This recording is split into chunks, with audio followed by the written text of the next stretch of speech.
मेरो जिम्मेवारीमा रहेको यो सांगठनिक प्रस्ताव हो।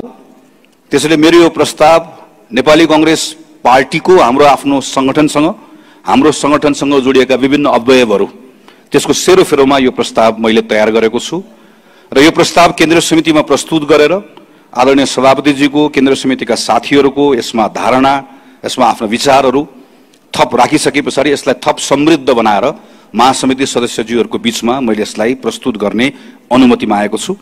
यहाँहरूको बीचमा आइसकेपछि यो महासमितिको सम्पत्ति हो र महासमिति सदस्यको बीचमा छलफल भइसकेपछि यसमा आएका सुझावहरूलाई लिएर यसलाई हामीले थप समृद्ध बनाउनेछौँ र त्यसपछि यो सिङ्गो पार्टीको सम्पत्ति बन्नेछ।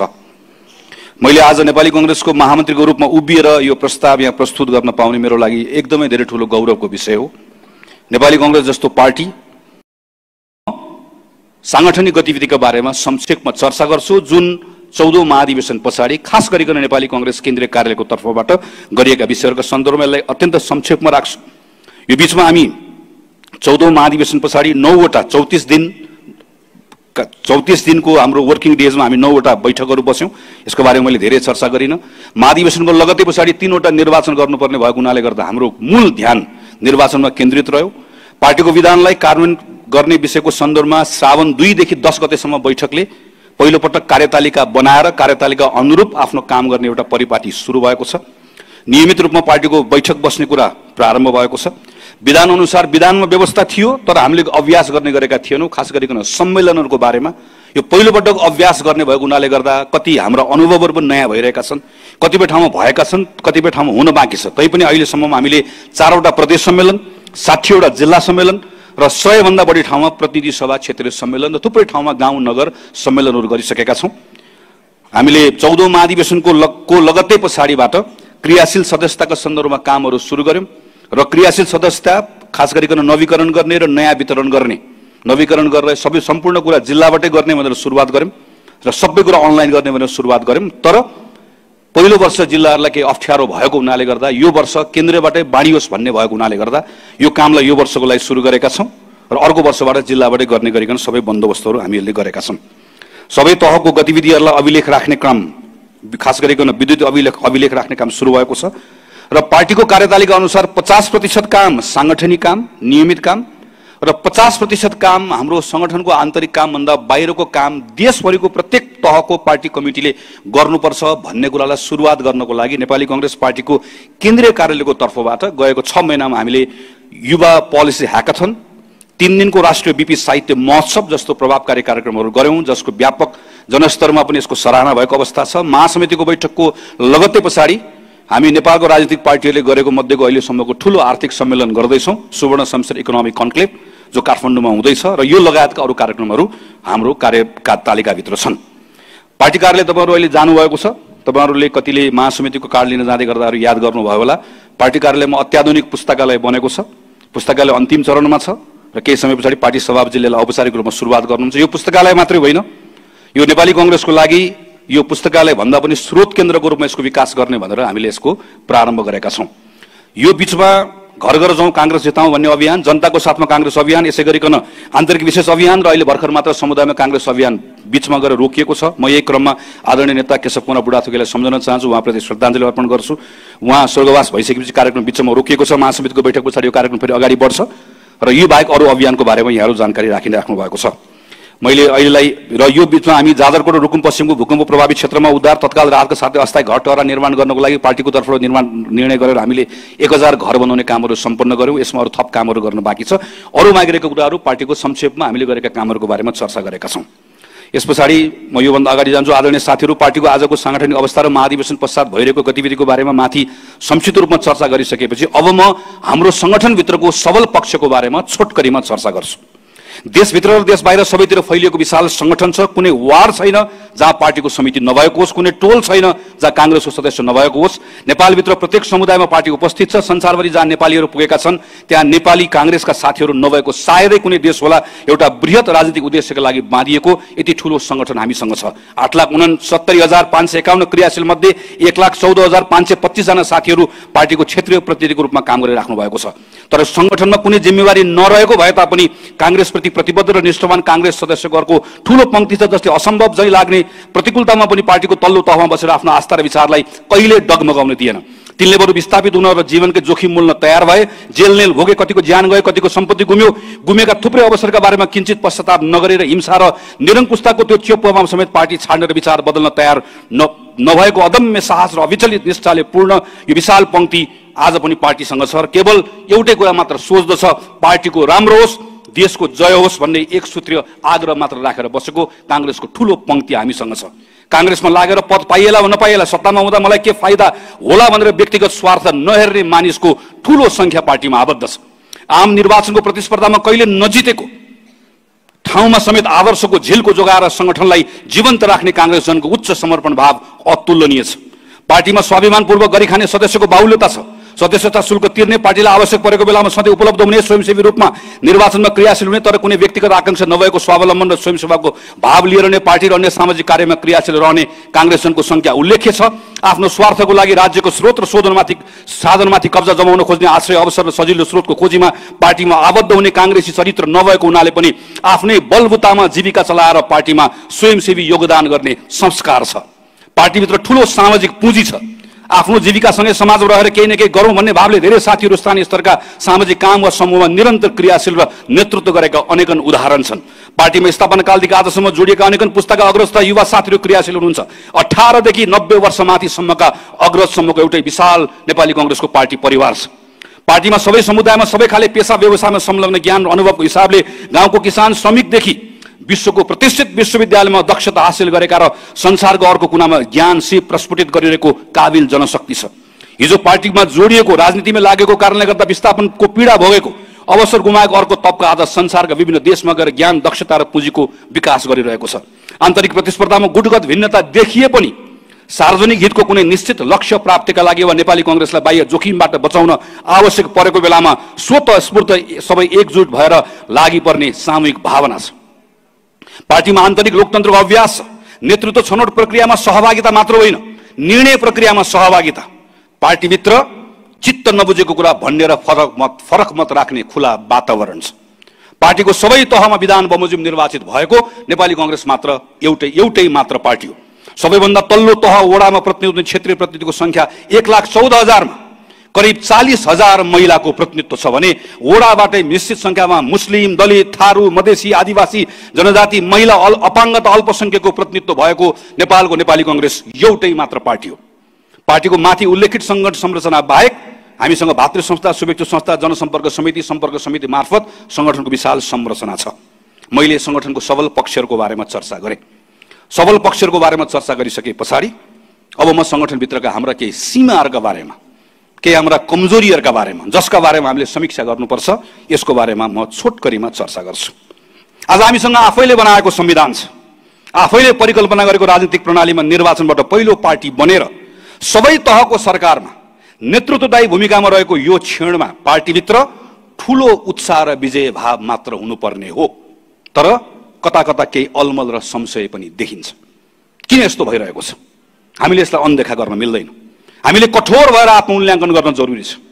मूलतः पार्टीको मुख्य जिम्मेवारीमा बसेको हामीहरूले आत्मसमीक्षा गर्नुपर्ने केही विषयहरू छन्, जसको बारेमा म यहाँ छोटकरीमा चर्चा गर्छु। पार्टी सदस्यलाई निरन्तर गतिशील र एकताबद्ध बनाएर राख्न नियमित सांगठनिक गतिविधिसँगै एउटा स्पष्ट ध्येय पनि चाहिँदो रहेछ। माथि चर्चा गरे चाहिँ 2003 सालमा नेपाली राष्ट्रिय कांग्रेस पार्टी स्थापना गर्दै गर्दा हाम्रो अग्रजहरूसँग एउटा ध्येय थियो, प्रजातन्त्रको स्थापना। 2070 सालमा ध्येय थियो लोकतान्त्रिक संविधानको निर्माण। 62 सालमा ध्येय थियो हिंसात्मक गतिविधिबाट नेपाललाई बाहिर निकाल्ने। त्यसपछि ध्येय थियो शान्ति स्थापना र संविधान सभाबाट लोकतान्त्रिक संविधान बनाइ छाड्ने। आज हामी निर्वाचन लडेका छौँ, निर्वाचन जितेका छौँ, पहिलो पार्टी बनेका छौँ। अब हामीलाई यस्तो एउटा स्पष्ट ध्येय चाहिएको छ जुन ध्येयले सिङ्गो नेपाली कांग्रेसलाई बाँध्नेछ र नेपाली कांग्रेसले नेपाली जनतासँग जोड्नेछ। तत्कालीन सरकारले पटक पटक असंवैधानिक ढंगले प्रतिनिधि सभा विघटन गरेपछि एउटा विशिष्ट परिस्थितिमा संविधान र लोकतान्त्रिक प्रणालीको रक्षार्थ नेपाली कांग्रेसले 5 दलीय गठबन्धनको नेतृत्व गर्दै सरकारको जिम्मेवारी वहन गर्नु परेको थियो। त्यसकै निरन्तरता स्वरूप पार्टीले लोकतन्त्र र संविधानको रक्षार्थ र स्थिरताका लागि निर्वाचनमा गठबन्धन गर्ने निर्णय गर्यो।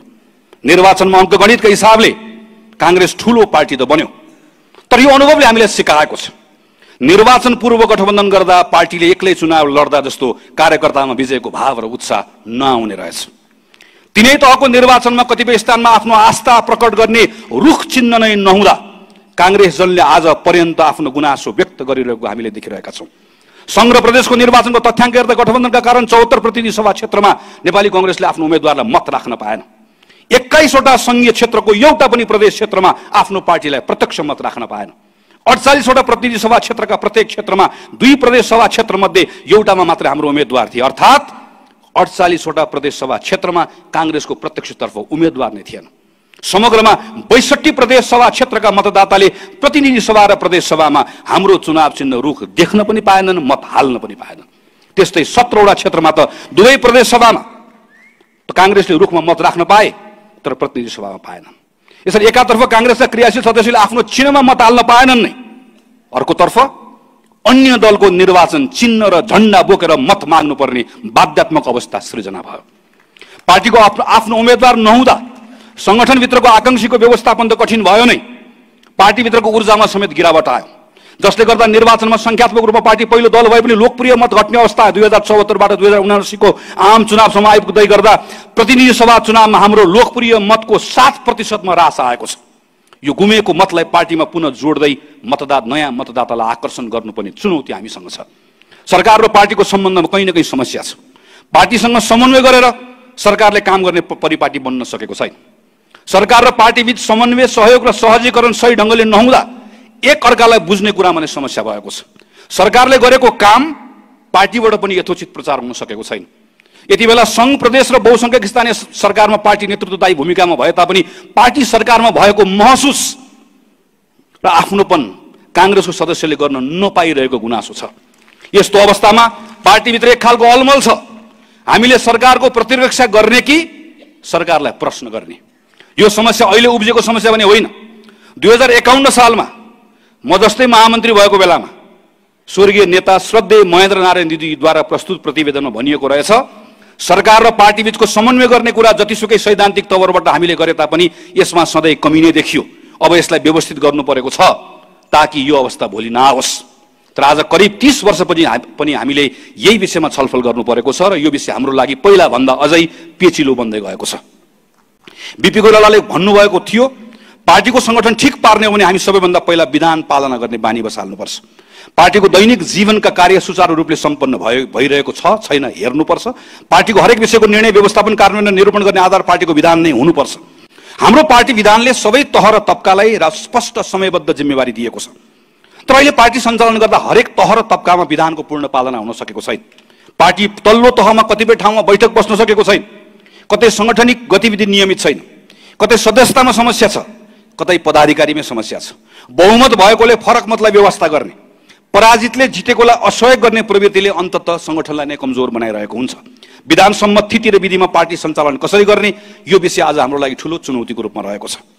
पार्टीमा स्थापना काल र प्रतिबन्धित कालमा सङ्घर्ष गरेको पुस्तादेखि आजको नयाँ पुस्तासम्म क्रियाशील छ। आकांक्षा धेरै छ, अवसर कम छ। सङ्घर्ष गरेको तर कुनै अवसर नपाएको साथीहरूको ठूलो संख्या छ। त्यसमाथि काम गरेर आफूलाई प्रमाणित गर्न आएको नयाँ सदस्य जिम्मेवारी सहित काम गर्न चाहन्छ। यसको व्यवस्थापन आफैमा चुनौतीपूर्ण त छँदैछ, भएको अवसरको वितरणलाई पनि न्यायसङ्गत बनाउनु पर्ने अर्को चुनौती छ। पार्टीभित्र जरैसम्म फैलिँदै गएको आन्तरिक शक्ति सङ्घर्ष, आफैभित्रको अस्वस्थ प्रतिस्पर्धा र एक आपसमा निषेध गर्ने प्रवृत्तिले पार्टीका अधिकांश सदस्यहरूको ऊर्जा खेर गइरहेको छ। यो अवस्थालाई बदलेर पार्टीभित्र स्वस्थ प्रतिस्पर्धा र आन्तरिक अनुशासन कायम गर्नुपर्नेछ। पार्टी अनुशासन र जवाबदेहिताको कुरा चुनावको बेला मात्रै उठ्छ। अनुशासनलाई अनुकूलतामा व्याख्या गर्ने परिपाटीले सृजना गरेको असन्तुष्टिलाई सम्बोधन गर्न आवश्यक छ। तोकिएको समयमा तोकिएको जिम्मेवारी पूरा नगर्नु पनि अनुशासन उल्लङ्घन हो भन्ने मान्यतालाई अंगीकार गर्न सकिएको छैन। पार्टीभित्र अवसरको न्यायोचित वितरण हुन नसकेको, समावेशी ढङ्गले समान रूपमा अवसरमा पहुँच नभएको, समावेशी समानुपातिक तर्फको समेत जसले पाउनुपर्ने हो त्यो तबकाले न्याय नपाएको व्यापक गुनासो छ। पार्टीभित्र अनुभवदेखि दक्षताले पूर्ण सदस्य समर्थक र शुभेच्छुको संख्या उल्लेख्य छ, तर पार्टीको औपचारिक संरचनाले त्यो व्यक्तिगत क्षमताको सदुपयोग गर्ने ठाउँ दिन सकिरहेको छैन।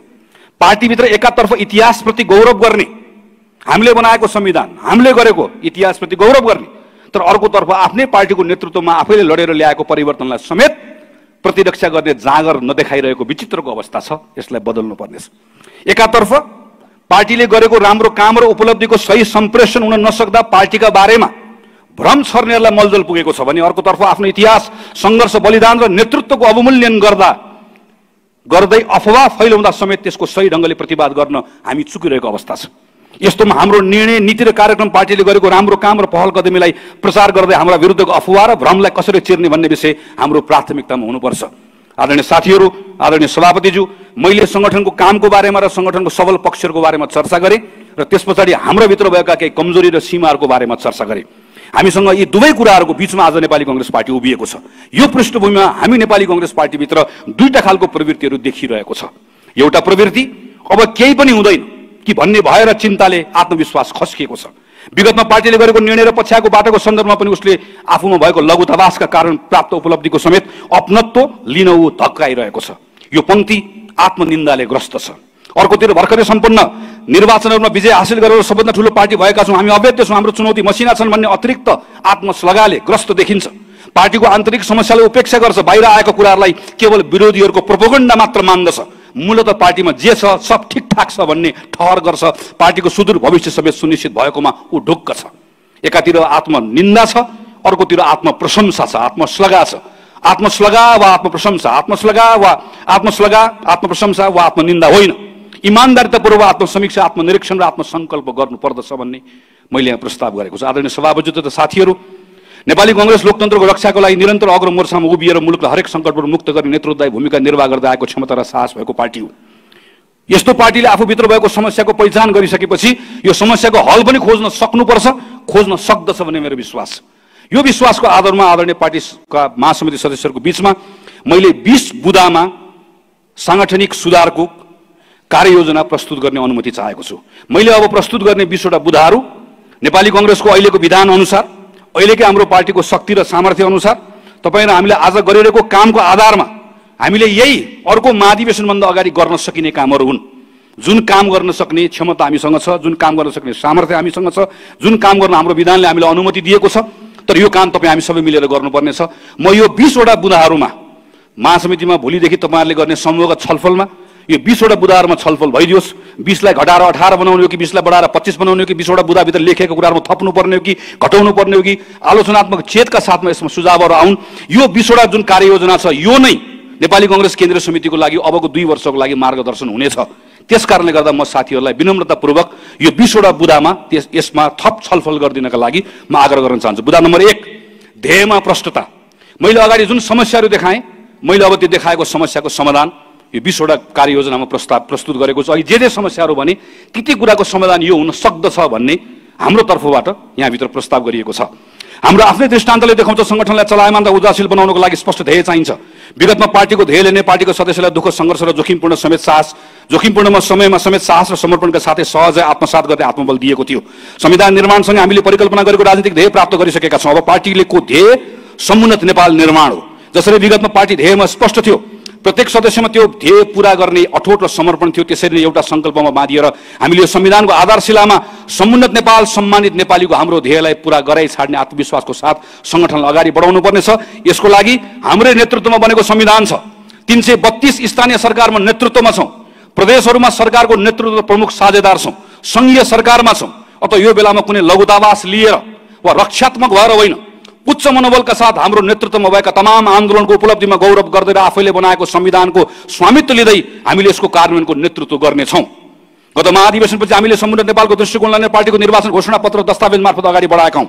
संविधानले परिकल्पना गरेको सबैको अधिकार, समता र समभावलाई व्यवहारमा अनुवाद गर्न यो संविधानको रक्षा, यसकै जगमा आजको तमाम चुनौतीको सम्बोधन गर्दै समुन्नत नेपाल, सम्मानित नेपालीको ध्येय अनुरूप हाम्रो राजनीतिक, आर्थिक, सामाजिक नीति, परराष्ट्र नीति तथा क्षेत्रगत प्राथमिकता र सो आधारमा कार्यक्रम तय गर्नेछौँ।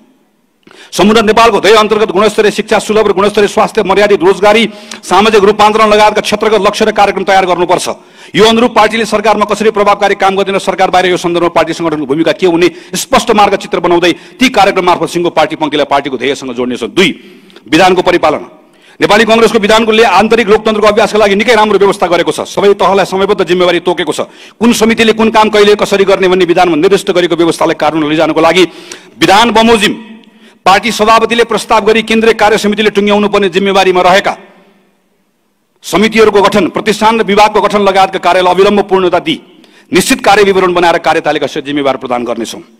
विधानले केन्द्रीय कार्य समितिले गर्ने भनी तोकिएका नियमित बैठक, महासमिति बैठक, महाधिवेशन लगायत विधान सम्मत गर्नुपर्ने सबै जिम्मेवारी कार्यतालिका बनाई विधानले निर्दिष्ट गरेको समयमा गर्नुपर्छ। नेपाली कांग्रेसको 2078 मङ्सिरमा सम्पन्न 14औं महाधिवेशनबाट निर्वाचित वर्तमान कार्य समितिको 4 वर्ष कार्यकाल 2017 सालको विधान संशोधन सहितको धारा 43 बमोजिममा आगामी 2082 मङ्सिर मसान्तभित्र समाप्त हुनेछ। अत महाधिवेशनको अन्तिम वर्ष विधानको प्रावधान निलम्बन गरेर क्रियाशील सदस्यता वितरण गर्ने अभ्यास पूर्णतः बन्द गरी विधान बमोजिम 2082 मङ्सिरमा पार्टीको 15औं महाधिवेशन सम्पन्न गर्नेछौँ। यस महासमिति पश्चात लगत्तै बस्ने केन्द्रीय कार्य समितिको बैठकबाट 2082 मङ्सिरमा हुने महाधिवेशनको अगाडि विभिन्न तहले सम्पन्न गर्नुपर्ने कामको विस्तृत कार्यतालिका बनाई सोही अनुसार महाधिवेशनका लागि आवश्यक प्रक्रिया प्रारम्भ गर्नेछौँ। केन्द्रीय कार्य समितिले विधानले निर्दिष्ट गरेका काम पूरा गरी मातहतका सम्पूर्ण समितिलाई काम तोकेको समयमा गराउनेछ। प्रत्येक समितिलाई विधान अनुरूप निर्दिष्ट गरिएका जिम्मेवारीहरू छन्। अहिलेसम्म हामीले जिम्मेवारी यो छ भनेर भनेका छौँ। यहाँ मैले प्रस्ताव गरेको कुरामा अबदेखि कुनै पनि समितिले प्राप्त गरेको जिम्मेवारी पूरा गर्यो कि गरेन भनेर त्यसको अनुगमन गर्ने जिम्मेवारी चाहिँ वडा समिति छ भने वडाभन्दा माथि पालिका छ, जुन प्रत्येकलाई एक तह माथिको समितिले अनुगमन गर्ने। अनुगमन कसरी गर्ने भने कार्यविधि केन्द्रीय कार्यालयले बनाउँछ, अनुगमनको ढाँचा बनाउँछ, कमिटीको अनुगमन गर्ने, अनुगमनको एउटा व्यवस्थित प्रणाली सुरुवात गर्नु पर्यो भन्ने मैले यहाँ प्रस्ताव गरेको छु। विधान बमोजिम विभाग समिति गठनलाई पूर्णता दिँदा पार्टीको विभिन्न तह र निकायबाट संस्थागत रूपमा सिफारिस सङ्कलन गरी सोही अनुसार सहभागिता गराउने अभ्यासलाई हामीले माथि विभागहरू लगायत जे बनाउँछौँ अहिलेसम्म माथि मात्र बनाउने गरेको ठाउँमा तलबाट मागेर संस्थागत रूपमा लिएर हाम्रो आफ्नो कमिटीहरू बनाउँदै गर्दाखेरि जिल्लालाई तलको कमिटीहरूलाई पनि सँगसँगै जोड्ने काम गर्नुपर्छ भन्ने मैले यहाँ प्रस्ताव गरेको छु। जिम्मेवारी र जवाफदेहिता, हरेक हातलाई काम, हरेक काँधलाई जिम्मेवारी भन्ने मान्यतालाई सार्थक बनाउनको लागि विधानले काम, कर्तव्य र अधिकार तोकेको, हाम्रो विधानमा सभापति, कोषाध्यक्ष, सचिवको काम, कर्तव्य, अधिकार तोकेको छ, तर अत्यन्त थोरै लेखिएको छ। 2टा उपसभा, 2टा सचिवले के गर्ने तोकेको छैन। 2टै महामन्त्री यहाँ छ, कसले के गर्ने कहीँ पनि जिम्मेवारीको बाँडफाँड छैन। त्यसैले 2टा तोकेको ठाउँमा अरू तोकेको ठाउँमा हामी जसलाई जब डिस्क्रिप्सन भनेर भन्छौँ, हामी एउटा ढाँचा बनाउँछौँ, प्रत्येक कमिटीलाई पठाउँछौँ। त्यो कमिटीको सभापतिले लेखिएको ढाँचामा लेखिएको तोकिएको व्यक्तिलाई जिम्मेवारी दिइसके पछाडि त्यसको विस्तृत कार्यविवरण बनाउने मैले यहाँ प्रस्ताव गरेको छु।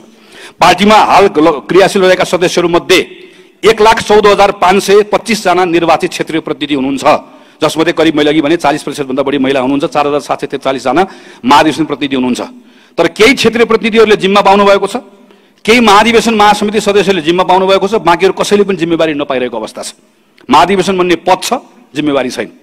यसका निम्ति हामीले केही नयाँ जिम्मेवारीहरू यो हुन सक्छ भनेर प्रस्तावित गरेका छौँ। त्यो विशेष जिम्मेवारी दिएर कार्यगत विवरण सहित फिल्डमा खटाउने भन्ने यहाँभित्र हामीले एउटा प्रस्ताव गरेका छौँ। साङ्गठनिक कार्यतालिका, केन्द्रीय कार्य समितिले भर्खर साङ्गठनिक कार्यतालिका बनाएको जस्तै प्रत्येक तहले कार्यतालिका बनाउँदै गर्दाखेरि 50% काम सङ्गठनको आन्तरिक काम, भेला, सम्मेलन, प्रशिक्षण, हाम्रो महासमिति भएको जस्तो 50%, तर 50% काम चाहिँ सङ्गठनको कामभन्दा बाहिरको काम। त्यो भनेको त्यो सामाजिक कार्यक्रम पनि हुनसक्छ, त्यो भनेको अरू कुनै पनि खालको जागरणको कार्यक्रम हुनसक्छ, समाजसँग जोडिने कार्यक्रम हुनसक्छ, समुदायसँग काङ्ग्रेस हुनसक्छ। यस्ता अभियानहरू चाहिँ वर्षको 50% काम चाहिँ कामको वेटेज 50-50 गर्नुपर्छ भनेर मैले प्रस्ताव गरेको छु। बहस, संवाद र प्रशिक्षण, पार्टीका संस्थापक नेता तथा अग्रजहरू प्रतिकूल समयमा पनि जीवनभर जागरुक रहेर समाजका ज्वलन्त विषयहरूमा अध्ययन, चिन्तन र संवाद गर्ने, बहस र छलफल गर्ने, कार्यकर्ता दीक्षित गर्ने र जनतालाई सुसूचित गर्ने संस्कृति बोकेको पार्टी हो नेपाली कांग्रेस। अब नेपाली कांग्रेसलाई फेरि एकपटक विचारको केन्द्र बनाउनु पर्नेछ। विचारको केन्द्र बनाउनको लागि हामीले गर्ने गरेको जुन हाम्रो नियमित कार्यक्रमहरू छन् त्यो कार्यक्रमहरूको ढाँचा बदल्नुपर्छ भन्ने एउटा प्रस्ताव छ। दोस्रो, अहिले केन्द्रमा हामी सुवर्ण समुद्र इकोनोमिक कन्क्लेभ गर्दैछौँ, बीपीको सम्मेलन गऱ्यौँ। यो पछाडिको यो वर्ष मात्र यस्ता हाम्रो अर्का 6वटा कार्यक्रमहरू छन्। यस्तै कार्यक्रम जिल्लाले, प्रदेशले, स्थानीय तहहरूले पनि गरोस् भन्ने हाम्रो प्रस्ताव छ। हामी जुन पुस्तकालय बनाउँदैछौँ यो पुस्तकालयबाट हामी अब मासिक एउटा छलफल श्रृङ्खला चलाउँदैछौँ, जसलाई हामी नीति संवाद भनेर भनेका छौँ। विज्ञसँग बातचित भन्ने हाम्रो कार्यक्रम छ। जस्तो आज अहिले महामन्त्रीजीले प्रस्तुत गर्नुभयो, उपसभापतिले प्रस्तुत गर्नुभयो, अर्थमन्त्रीजीले गर्नुभयो। हामीले वैदेशिक रोजगारीका बारेमा आज केही कुराहरू भन्यौँ, तर वैदेशिक रोजगारीका विषयहरूको सन्दर्भमा अब पार्टी कार्यालयको पुस्तकालयले कार्यक्रम सञ्चालन गर्छ, स्रोत केन्द्रले कार्यक्रम सञ्चालन गर्छ। अब वैदेशिक रोजगारीका बारेमा कुनै मञ्चमा उभिएर हामी बोल्ने मात्र होइन, त्यसका बारेमा धारणा बनाउने कुराको केन्द्र चाहिँ अब नेपाली कांग्रेस हुन्छ। समाजका तमाम विषयहरूको बहसको केन्द्र नेपाली कांग्रेसलाई बनाउने भन्ने प्रस्ताव छ। र पार्टीको जुन एकाडेमी छ, ट्रेनिङ एन्ड पोलिसी एकाडेमी, नीति तथा प्रशिक्षण प्रतिष्ठान छ, यसबाट मैले 4वटा विभिन्न खालका तालिमहरूलाई प्रस्ताव गरेको छु। तपाईँहरूले यसमा धेरैहरू मलाई सुझावहरू दिनुभयो, हामीलाई सुझावहरू दिनुपर्नेछ। एउटा प्रत्येक नयाँ मान्छे जसले कांग्रेसको क्रियाशील सदस्य लिन्छ उसले अनिवार्य रूपमा सदस्यसँगै अभिमुखीकरण तालिम लिनुपर्ने। कांग्रेस के हो, कांग्रेस हुनुको अर्थ के हो, कांग्रेसले के गर्नुपर्छ के गर्नु पर्दैन भन्ने कुराको अनिवार्य तालिम लिएकै हुनुपर्ने। पुनर्ताजगी तालिम, तपाईँ हामी जस्तो वर्षौं अगाडि सदस्य भइसकेको मान्छेहरूले बेला बेलामा पुनर्ताजागी तालिम लिनुपर्ने, सिप र दक्षताको प्रशिक्षण। हामी जब कार्यकारी जिम्मेवारीमा जान्छौँ, कोही सचिव हुन्छौँ, कोही कोषाध्यक्ष हुन्छौँ, विभिन्न जिम्मेवारीमा जान्छौँ, त्यो जिम्मेवारीसँग, त्यो पदसँग, जिम्मेवारीसँग जोडिएका केही सेटअप स्किल हुन्छन्, हुनुपर्ने हुन्छ। सचिव चलाउनलाई केही स्किलहरू चाहिन्छ, कोषाध्यक्ष चलाउनलाई चाहिन्छ। यो पदसँग जोडिएर दिने कुराहरू तालिम छ। अर्को जनप्रतिनिधि अनुशिक्षण भनेर हामीले निर्वाचित भएको जनप्रतिनिधिको कार्यक्रम छ। अर्को एउटा नयाँ कार्यक्रम हामीले यहाँ प्रस्ताव गरेका छौँ, तपाईँहरूको सुझाव चाहन्छौँ। यो हाम्रो पोलिसी एकाडेमीले चलाउँछ। यो कोर्सको नाम पब्लिक पोलिसी कोर्स हो। 84 मा चुनाव छ, त्योभन्दा अगाडि स्थानीय चुनाव छ 84 मा, त्यसपछि आम चुनाव छ। नेपाली कांग्रेस पार्टीको तर्फबाट भोलि गएर निर्वाचन लड्ने जसको आकांक्षा छ, चाहे वडामा होला, चाहे नगरमा होला, चाहे सांसद होला, कुनै पनि ठाउँमा होला, हाम्रो एकाडेमीले फरक फरक खालको कोर्सहरू बनाउँछ, जुन कोर्स पब्लिक पोलिसीसँग सम्बन्धित हुन्छ। भोलि उसले गर्ने जिम्मेवारीसँग जोडिएको हुन्छ। भोलि गएर विधायक बन्ने भने त्यो विधायकको कामसँग जोडिएको हुन्छ। हाम्रो प्रस्ताव छ कि यस्तो डिजाइन गरेको कोर्स केही महिनाको हुन्छ, केही फिजिकली लिनुपर्ने होला, केही भर्चुअली लिनुपर्ने होला, अनलाइन लिनुपर्ने होला। तर भोलि गएर म वडाध्यक्ष बन्छु भन्ने आकांक्षा राखेको नेपाली कांग्रेसको कोही मान्छे छ भने यो 4 वर्षभित्रमा कुनै न कुनै बेलामा त्यो कोर्स उसले लिएको हुनुपर्छ। त्यति गरे भने भोलि गएर मैले के गर्नुपर्छ, के गर्ने होला भनेर अनुमान लगाइराख्नु पर्दैन। यसरी प्रशिक्षित एउटा जमात तयार गरौँ भन्ने प्रस्ताव छ। विश्वका राम्रा प्राय जस्तो ठुला पार्टी, हाम्रो जस्तो पुरानो पार्टीहरूको आफ्नो एउटा अध्ययन कोष हुन्छ। नेपालमा पनि हामी थुप्रै पोलिटिकल पार्टीको देख्छौँ। हामी एफईएस भनेर सुन्छौँ, हामी एफएनएफ भनेर सुन्छौँ, ठुल्ठुलो हामी जस्तै सामाजिक लोकतान्त्रिक पार्टीहरूको यस्तै अध्ययन कोष नेपाली कांग्रेसले पनि बनाउने र अध्ययन कोषबाट विभिन्न पब्लिकेसन निकाल्ने र डेमोक्रेसीका बारेमा, संविधानका बारेमा, हाम्रो आन्दोलनका बारेमा, यस्ता विषयहरूको बारेमा पाठ्यक्रम नै बनाएर हाम्रा थुप्रै ठाउँहरूमा यसका बारेमा चाहिँ हामीले कार्यक्रमहरू चलाउने भन्ने अर्को एउटा प्रस्ताव छ। आन्तरिक प्रशिक्षण र प्रचार, खास गरेर नेपाली कांग्रेस अहिले पनि कुरा उठ्यो।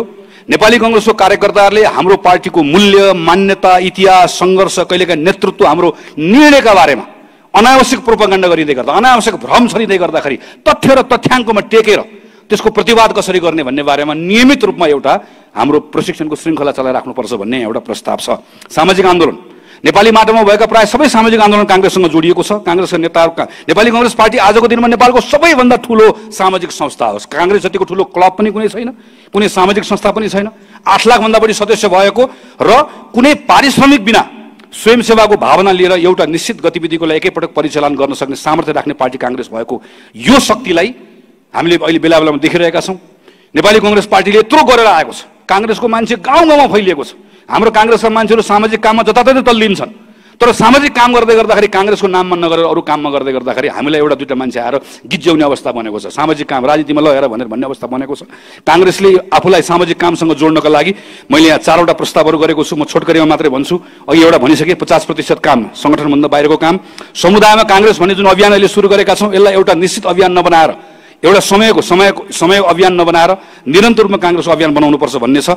जय नेपाल सेवा अभियान भनेर 6743 वडामा नेपाली कांग्रेसको प्रत्येक वडा समितिले जय नेपाल सेवा अभियान भनेर एउटा अभियान चलाउने। यो अभियान अन्तर्गत पार्टीका साथीहरूले कल्याणको काम, परोपकारी कामहरू, खास गरी त्यहाँको असहाय, विपन्न, शिक्षामा, स्वास्थ्यमा जहाँनिर गएर आफूले मद्दत गर्न सकिन्छ, कांग्रेसको तर्फबाट यो अभियान जय नेपाल सेवा अभियानको नामबाट अभियान सञ्चालन गर्ने। केही समय अगाडि गाउँपालिका र नगरपालिकाले एउटा परिपत्र पाउनु भएको छ, गाउँ सेवा दल र नगर सेवा दल भनेर। त्यो गाउँ सेवा दल र नगर सेवा दल भनेको खास गरिकन त्यहाँको हाम्रो भातृ संस्था, तरुण दल, नेवी सङ्घ लगायतको अरू मागेको भातृ संस्थाहरू पनि छ।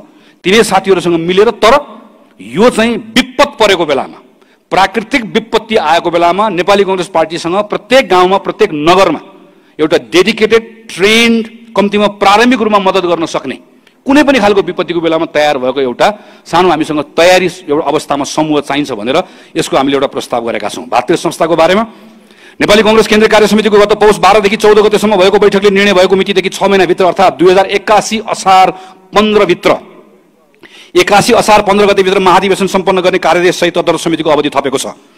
त्यसैले 2081 असार 15 गतेभित्र नेपाल विद्यार्थी सङ्घ, तरुण दल, महिला सङ्घ, दलित सङ्घ लगायतका जति पनि भातृ संस्थाहरू छ जसको नेतृत्व अहिले पार्टीले चयन गरेको छ, यो सबै सङ्गठनले आफ्नो अधिवेशन असारको 15 गतेभित्र गरिसक्नुपर्ने छ भन्ने प्रस्ताव यहाँ मैले अहिले प्रस्तुत गरिएको छु। शुभेच्छु संस्थाहरूको बारेमा केही प्रस्तावहरू छन्, यी तपाईँले पछि पढेर यसमा सुझाव दिनु होला। खास गरिकन शुभेच्छु संस्थाको क्षेत्रसँग सम्बन्धित रहेर उनीहरूसँगको लगातार सम्पर्क गर्ने, अन्तर्क्रिया गर्ने र पार्टीले त्यसको लाभ लिने भन्ने मूलतः यहाँ प्रस्ताव छ। जनसम्पर्क समितिको बारेमा मेरा केही प्रस्तावहरू छन्।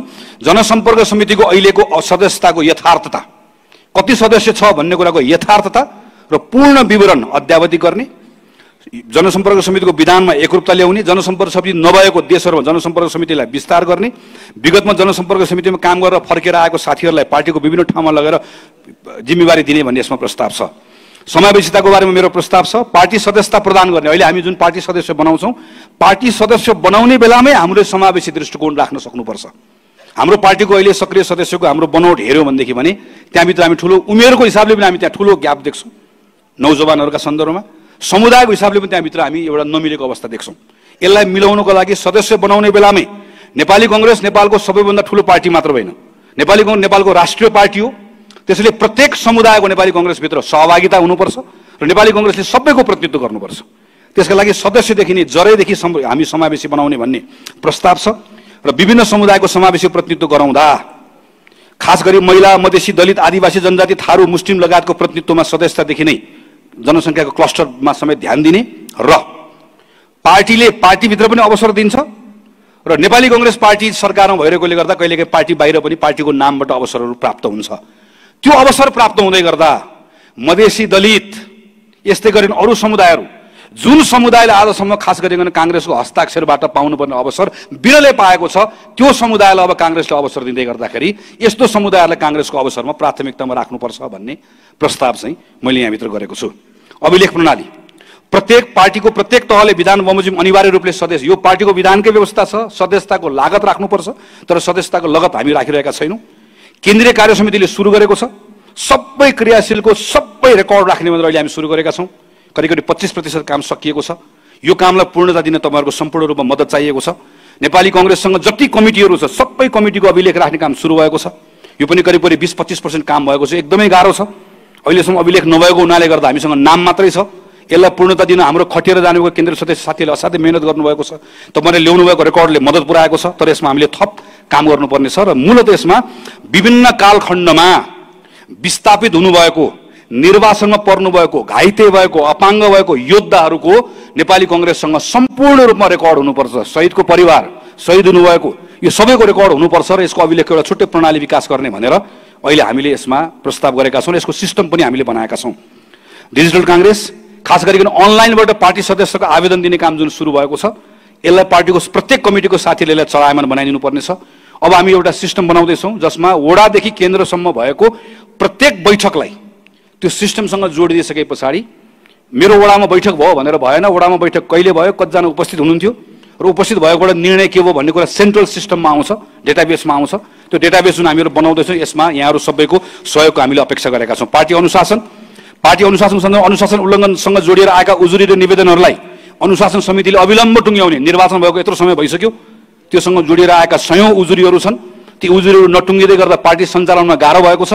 अनुशासनको कारबाही गर्ने हो भने कारबाही गर्ने, कारबाही नगरेर टुङ्ग्याउने हो भने त्यसले टुङ्ग्याउने, तर त्यसलाई झुन्ड्याएर राख्ने कुराले गर्दाखेरि पार्टी सङ्गठन चलाउन गाह्रो भएको छ, जसको कारणले गर्दा यसलाई तुरुन्त टुङ्ग्याउने र पार्टी आचार संहिता र अनुशासनको पालना, यसको मूल्याङ्कन, यसको छानबिन, यसको निर्णयमा चाहिँ एकरूपता हुनुपर्छ। यसको लागि एउटा मापदण्ड बनाएर गर्नुपर्छ। कहीँ अनुशासनको कारबाही हुने, कहीँ अनुशासनको कारबाही नहुने, यसमा मनोगत ढङ्गबाट यी कामहरू गर्ने कुरालाई हामीले रोक्नुपर्छ भन्ने कुरा हामीले यहाँ प्रस्तावित गरेका छौँ। पार्टी र सरकारको सम्बन्धको बारेमा लामो चर्चा भइसक्यो, म भूमिका पढेर सुनाउँदिनँ, पछि यहाँहरूले हेर्नुहोला। खालि छोटकरीमेती मात्रै भन्छु, हाम्रो पार्टी र सरकारको बिचमा भइरहेको अहिले जुन एक खालको अनेक हाम्रो बिचमा संवादको समस्या छ, हाम्रो बिचमा समन्वयको समस्या छ, यसलाई हामी सबैले महसुस गरेका छौँ। यसलाई सुधार गर्न के गर्न सकिन्छ होला भन्ने सन्दर्भमा विधानमै टेकेर मैले एउटा संरचना, संयन्त्र, पद्धतिको प्रस्ताव गरेको छु। यसमा यहाँहरूले अध्ययन गरेर सुझाव दिदिनु होला। प्रत्येक गाउँ, नगरपालिका र वडामा पार्टीको तर्फबाट जितेका जनप्रतिनिधि र पार्टी समिति बीच समन्वय, संवाद र सहजीकरणको लागि देहायको समन्वय संयन्त्र बनाउने, जसमा जनप्रतिनिधिबाट निर्वाचित वा उम्मेदवार सहित 3 जना, पार्टीबाट सम्बन्धित तहको सभापति सहित 3 जना, सभापति आफै जनप्रतिनिधि हुनुभएको छ भने सभापति बाहेक अन्य 3 जना, सामाजिक क्षेत्रमा जो पार्टीको कमिटीमा पनि हुनुहुन्न, जो निर्वाचित जनप्रतिनिधि पनि होइन, जो काङ्ग्रेसको समर्थक शुभेच्छुक हो तर सामाजिक क्षेत्रमा प्रतिष्ठित व्यक्ति छ, जसलाई हामी सामान्यतया जसको हामी विद्वताको पनि अनुभव, त्यसको पनि फाइदा लिन सक्छौँ, यस्तो व्यक्ति 2 जना। यसरी हामीले 9 जनाको समिति बनाउने र समन्वय संयन्त्र हरेक 2 महिनामा बैठक बस्ने समीक्षा गर्ने, कमी कमजोरी भए सच्याउने, राम्रो काममा सहजीकरण गर्ने, पार्टीको तर्फबाट जनचासोको विषय जुन छ स्थानीय सरकारको प्रतिनिधिले त्यहाँ पुर्याउने र स्थानीय सरकारले आफ्नो अप्ठ्यारो जे छन् पार्टीको साथीहरूको तर्फबाट पार्टी पंक्तिमा पुर्याउने। वार्षिक कार्ययोजना बनाउनुभन्दा पहिला यो वर्ष प्रत्येक स्थानीय सरकारले, वडाले, संसदको, संघले, प्रदेशले बजेट बनाउनुभन्दा पहिला यो संयन्त्र बनाएर यसको आधारमा बजेट भन्दा पहिला हाम्रो काम सुरुवात गर्ने। प्रत्येक जिल्ला कार्य समितिले पार्टीको तर्फबाट यस जिल्लामा जितेका प्रमुख, उपप्रमुख र पार्टी क्षेत्रीय सभापति सहितको जिल्ला समन्वय संयन्त्र बनाउने। प्रदेश कार्य समितिले प्रदेश सभापति, प्रदेश सरकारमा पार्टीको तर्फबाट प्रतिनिधित्व गर्ने मन्त्री, संसदीय दलको नेता, पार्टीका सचेतक सहित पार्टी प्रदेश समिति पदाधिकारी सहितको एक संवाद संयन्त्र बनाउने। केन्द्रीय कार्य समितिले सभापति, पदाधिकारी, संसदीय दलको नेता, प्रमुख सचेतक र सरकारमा सहभागी मन्त्री सहितको एक समन्वय र सहजीकरण संयन्त्र बनाउने। यस्तो संयन्त्र बन्यो भने मात्रै हाम्रो तर्फबाट प्रतिनिधित्व गरिराख्नु भएको मन्त्रीजीहरूले के गरिराख्नु भएको छ भन्ने कुरा हामीले सञ्चार माध्यमबाट थाहा पाउने कुराको ठाउँमा पार्टीमा सँगै बसेर थाहा पाउने अवस्था बन्न सक्दछ। समन्वय संयन्त्रको नियमित बैठक बसी संवाद छलफल उठेका विषयहरूमा सामूहिक रूपमा दृष्टिकोण निर्माण गर्ने र पार्टीको तर्फबाट निर्वाचित जनप्रतिनिधि वा सरकारले प्रत्येक 6 महिनामा अनिवार्य रूपमा आफू निर्वाचित भएको ठाउँमा सार्वजनिक सुनवाई गरेर 6 महिनाभित्रमा आफूले गरेको कामको विवरण सार्वजनिक गर्नुपर्ने। यो पनि पार्टीको विधानकै व्यवस्था हो। यसलाई लागू गर्नको लागि, लागू गर्न अहिले गर्नै पर्ने हो, यसलाई खाली जोड दिनको लागि मैले तपाईहरुको बीचमा ल्याएको हुँ। प्रदेश कार्य समिति सबलीकरण। केन्द्रीय कार्य समितिले संगठन परिचालन अभियान सम्बन्धी काममा प्रदेश कार्य समितिलाई थप सबल बनाउँदै आवश्यक जिम्मेवारी प्रदान गर्ने। प्रदेश कार्य समितिले आफ्नो प्रदेशभित्र रहेको जिल्ला कार्य समितिको गतिविधिको अभिलेखीकरण, नियमित अनुगमन, मूल्याङ्कन र समन्वय गर्ने। प्रदेश कार्य समिति र प्रदेश सरकार बीच नियमित समन्वय र सहजीकरण संयन्त्र बनाउने लगायतको प्रदेशलाई बलियो बनाउने बारेमा केही प्रस्तावहरू छन्, यहाँले छलफल गरिदिनु होला। पार्टी योद्धा सम्मान र सहयोग। पार्टी स्थापनादेखि करिब 8 दशकको अथक यात्रामा हजारौं योद्धाले जीवन, धन सम्पत्ति, अवसर गुमाउनु परेको छ। कठिन समयमा लोकतन्त्र र पार्टीको लागि सबै गुमाउन तयार भएका शहीदका परिवार, विस्थापित परिवार, द्वन्द्व पीडित र घाइतेका परिवार, प्रजातन्त्र सेनानी सबै पार्टीको परिवार हो। यो परिवारमा अप्ठ्यारो परेको बेला हाम्रो विशेष जिम्मेवारी रहन्छ। आपद विपदमा पर्दा पार्टी सबैले अनुभूति दिलाउनका लागि पार्टीको स्थापनाकालीन अग्रज नेता, प्रजातन्त्र सेनानी सहित परिवार, घाइते र द्वन्द्व पीडित परिवारलाई सम्मान गर्ने कार्यक्रम सुरु भएको छ, तर यसलाई व्यवस्थित र प्रभावकारी बनाउँदै लानुपर्ने छ। पार्टीले आफ्नै सदस्य, शुभेच्छुक र समितिको सहयोगमा 10 करोडको अक्षय कोष स्थापना गर्ने, कार्यविधि बनाएर शहीदको परिवार, विस्थापित परिवार, द्वन्द्व पीडित र घाइतेको परिवार, प्रजातन्त्र सेनानीको परिवारको शिक्षा र स्वास्थ्यमा नेपाली कांग्रेस पार्टीले आवश्यक सहयोग पुर्याउने। विपदको अवस्थामा अप्ठ्यारोमा परेका पार्टीले विपद आएको क्षेत्रमा उद्धार, राहत तथा पुनर्स्थापनाको काममा परिचालन गर्ने, विपदमा परेको सदस्य र परिवारलाई सहयोग गर्ने। 17औं बुदामा संगठन परिचालन विस्तार विशेष अभियान छ। हाम्रो पार्टीका नेता साथीहरू अस्ति जिल्ला जिल्लामा खटेर जानुभएको छ, प्रतिनिधि भएर जानुभएको छ। विभिन्न अभियानका क्रममा प्रदेशको साथीहरू जानुभएको छ, यसको रिपोर्ट आएको छ। हामीले रिपोर्टलाई छलफल गर्ने परिपाटी सुरु गरेका छौँ। यसको आधारमा केही जिल्लाहरूमा, केही क्षेत्रहरूमा, केही भूगोलको केही ठाउँहरूमा अत्यन्त ठूलो समस्या देखिएको छ। समस्या भएको जिल्लाहरूमा केन्द्रबाट उच्च तहको नेतृत्वलाई निश्चित अधिकार र विशेष जिम्मेवारी सहित खटाउने, महिला, विद्यार्थी, तरुण, ट्रेड युनियन जस्ता भातृ संस्थालाई पनि विशेष जिम्मेवारी दिने, जनसम्पर्क गठन नभएको ठाउँमा जनसम्पर्क समिति विस्तार गर्ने र थुप्रै शुभेच्छुक संस्थाहरूले कांग्रेसको शुभेच्छुक संस्था बन्न पाऊँ भनेर अहिले निवेदन दिनुभएको अवस्था छ। यसको बारेमा टुङ्ग्याउने भने के प्रस्तावहरू छन्। युवासँग कांग्रेस। लोकतन्त्र प्राप्तिको आन्दोलन र सङ्घर्षको बेला पार्टीमा युवाहरू स्वाभाविक रूपमा जोडिने अवस्था हुन्थ्यो। एउटा बृहत ध्येय र उद्देश्यले सबैले एकैपटक परिचालन गर्थ्यो। अहिले हामीले परिकल्पना गरेको राजनीतिक उपलब्धि हासिल भएका छन्। अब सङ्घर्ष होइन, सृजनाको समय छ। यस्तो समयमा युवाहरू स्वतः पार्टीमा आउने अवस्था नबन्दो रहेछ। जसरी हिजो हामीहरू आयौँ, आन्दोलनको बेलामा, सङ्घर्षको बेलामा आफै आउने अवस्था बन्दो रहेछ। यो बेलामा पार्टीले विशेष कार्यक्रमहरू सञ्चालन गर्नुपर्छ। त्यसको लागि उद्यमशीलता र विभिन्न पेसामा रहेका नवयुवालाई पार्टीको अभियान तथा मञ्च मार्फत सङ्गठित र प्रशिक्षित गर्दै पार्टीसँग जोड्ने, वैदेशिक रोजगारीमा जाने वा गएर फर्केका युवालाई तत्त क्षेत्र र विषयसँग सम्बन्धित पार्टीका निकाय र कार्यक्रममा जोड्ने, लैङ्गिक हिंसा, सामाजिक विकृति, विसङ्गति विरुद्ध विभिन्न सामाजिक अभियानहरू युवाहरूले नै सञ्चालन गर्ने व्यवस्था गर्ने। थुप्रै पढेका, विश्वविद्यालयमा पढिरहेका युवाहरू जसले नयाँ कुरा सिक्ने रहर छ, त्यसलाई नेपाली कांग्रेसबाट निर्वाचित भएका सांसद, जनप्रतिनिधिहरूसँग इन्टर्नको रूपमा काम गर्न पाउने व्यवस्था गर्ने। थुप्रै युवाहरूलाई पार्टीको विभिन्न कार्यक्रमहरूमा स्वयंसेवकको रूपमा काम गर्न पाउने व्यवस्था गर्ने। पार्टीको आर्थिक स्रोत व्यवस्थापन, लेखा पद्धति र सम्पत्तिको संरक्षण, पार्टीको आर्थिक स्रोत मजबुत बनाउन थप स्रोतहरूको पहिचान र परिचालन गर्दै आर्थिक सुदृढीकरण गर्दै भविष्यको लागि सबल कोषको निर्माण गर्ने लगायतका विषयहरू छन्। मैले लामो गरिन। अन्तिम मेरो 20 नम्बर बुदामा पार्टीको बैठक, कार्यक्रम, सम्मेलन, सञ्चालन विधि र ढाँचा। नेपाली कांग्रेसको देशैभरिको कार्यक्रम गर्ने जुन तरिका छ हाम्रो, करिब 1 घण्टा 2 घण्टा हाम्रो आसन ग्रहणमा जाने, हाम्रो भद्दा कार्यक्रम हुने, हाम्रो सम्मेलन गर्दाखेरि पनि हामी सम्मेलनमा बाहिर कहिलेकाहीँ सुन्ने भन्दा पनि बोल्ने मान्छे धेरै हुने, यी तमाम हाम्रो कार्यक्रमहरू गर्ने तरिका बदल्नु पर्ने छ। यो केवल रहर गरेर मात्र हुन्न र कार्यक्रमहरू गर्ने तरिकाहरू बदल्नको लागि मैले यहाँ प्रस्ताव गरेको छु कि केन्द्रीय कार्यालयबाटै बैठक कसरी गर्ने, सम्मेलन कसरी गर्ने, खुला सभा कसरी गर्ने, भेला कसरी गर्ने, हाम्रो कार्यक्रमलाई भद्दा कसरी नबनाउने भन्ने बारेमा हामी एउटा कार्यविधि बनाउँछौँ। त्यो कार्यविधि देशभरि पठाउँछौँ। अब कांग्रेसको कार्यक्रममा एकजना मुख्य वक्ता माथि बस्नुहुन्छ, बोल्नुहुन्छ, बाँकीको सबै जनताको बीचमा बस्छौँ। यसरी छिटो छरितो गर्ने कार्यक्रमको ढाँचाहरू बनाउने भन्ने प्रस्ताव छ। यसमा थप यहाँहरूको सुझाव चाहियो, आइडिया चाहियो। यसलाई हामी थप समृद्ध बनाएर पछि पार्टी कार्यालयको तर्फबाट यसमा मैले थप कामहरू गर्छु। आदरणीय सभापति, आदरणीय साथीहरू, मैले यहाँ 20 वटा बुदामा चर्चा गरेँ। मैले यसलाई संक्षेपमा सबै बुदा पढेको छैन, यहाँहरूले अहिले पढिन, यहाँ समयको कारणले गर्दा तपाईहरुले पछि यसलाई पढ्नुहुन्छ, हेर्नुहुन्छ र यो 20 वटा बुदामा छलफल भइदियोस्। अहिले पनि मैले भने 20, 21 होस्, 25 होस्, घटेर 18 होस्, यसका बुलेटहरुमा नयाँ बुलेटहरु थपिउन्, तपाईहरुको सुझाव आओस् भन्ने मैले यहाँ भित्र अनुरोध गरेको छु। अब यसपछि मेरो अर्को एउटा विषय आउँदैछ। पहिले तपाईले सरी एकैछिन ढिलो भयो, पाउनुहुन्छ। यसपछि मैले अब अर्को एउटा छोटो विषयमा म यहाँ भित्र राख्छु। पार्टी सभाजु मैले यहाँ भित्र साथीहरु मैले यहाँ 20 वटा विषयहरुमा कुराहरु राखे। मेरो यसपछाडिको विषयमा तर्क छ। अहिलेसम्म मैले गरेका जति पनि विचार कुरा यहाँ भित्र मैले प्रस्तावहरू राखेको छु, यो तपाई हामीसँग सम्बन्धित छ। अर्थात् 8,66,000 पार्टीको क्रियाशील सदस्यसँग सम्बन्धित छ। त्यही 8,66,000 मध्ये हामी पार्टी सभापति पनि छौं, यहाँ बस्नुभएको साथी पनि हुनुहुन्छ। यो पार्टी संगठनभित्रसँग सम्बन्धित छ। तर नेपाली कांग्रेस भनेको यो मात्र होइन। नेपाली कांग्रेस भनेको यो भन्दा बाहिर हामी 8 लाख यहाँ छौं भने 30 लाख मान्छे हाम्रो पार्टीको संगठन संरचना भन्दा बाहिर छ। बोलीचालीमा हामी उसलाई डेमोक्रेट भनेर भन्ने गर्छौं। बोलीचालीमा हामी उसलाई कहिलेकाहीँ कांग्रेसी भनेर भन्ने गर्छौं, जन्मै कांग्रेस भनेर भन्ने गर्छौं। यस्तो एउटा ठूलो पंक्ति छ। हामी उसलाई चिन्दैनौं, उसले पनि हामीलाई चिन्दैन। नामले हामी चिन्दैनौं, हाम्रो सदस्यता लिएको छैन, चारतारे झण्डा बोकेको छैन, उ रुख जिन्दाबाद भनेर आउँदैन, कांग्रेस जिन्दाबाद भनेर हाम्रो कार्यक्रममा आउँदैन। तर जब जब हामीलाई अप्ठ्यारो पर्छ, चाहे आन्दोलन होस्, संघर्ष होस्, हामी सँगसँगै कुममा कुम जुधाएर आउँछ।